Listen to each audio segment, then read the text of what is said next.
The brainwashing runs really deep because the industrial system needs us to be acquiring status-seeking cogs in their system because the factories are so efficient, they just keep making more stuff.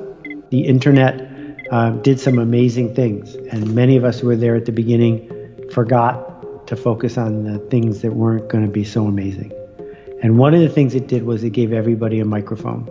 And that's a good thing because voices previously unheard were not heard before, and now they are. It helped focus a long overdue lens on racial injustice, for example.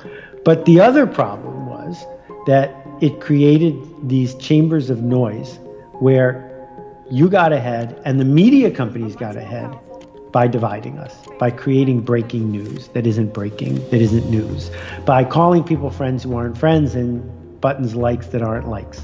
And so we can't discount how hard the media worked against all of our peace of mind and well-being for the last 15 or 20 years. Enormous waves rolling across the Indian Ocean. Now it's official, we are in a recession. 8.9 magnitude was the 5th largest earthquake in history. The new coronavirus were first detected. And it took a toll. And we're feeling that toll in politics, but we're also feeling that toll deep in our soul.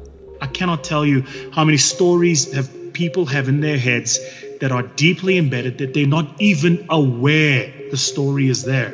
They're not aware that the script is playing every single day. And so they're living their lives in autopilot. I think it's important for us to pick a forensics approach to our own lives, to observe deeply to discover what we believe is true for ourselves. So far in my life, when I look back over every single experience that I thought was a tragic experience at the time, of course, because of cause and effect, it's been the same part of the journey of the things that I cherish most in my life. I read something recently, and the numbers always change, but they were talking about the part of the brain that pays attention, right? The reticular activating system. And something like 88% of what's going on in any given moment you're not paying attention to. Like, I'm not paying attention to your wrist right now. That which we tend to pay attention to is aligned with what we believe, and so that's all we get.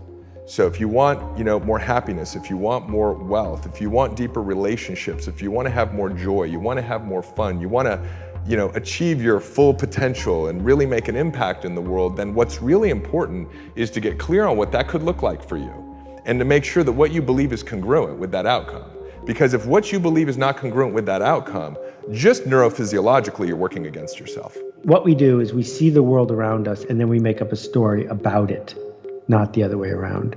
That Dan Dennett, the great philosophy professor at Tufts, has proven that dreams happen in the moment we wake up. That all night there's electrical activity in our brain, but it's not till we wake up that we try to make sense of it. It makes perfect sense to me because the storytelling part is our conscious brain. And if you are somebody who always goes out of their way to open doors for other people and help them, then you will start telling yourself a story that that's the kind of behavior you admire, not the other way around. And so just choosing a behavior, if you want to be a writer, write. If you want to be a runner, run. That will change how you think of you and your work. Your life doesn't end up an accident. Your life is a series of actions that you initiate or don't initiate. And that your thoughts are going to control that roadmap.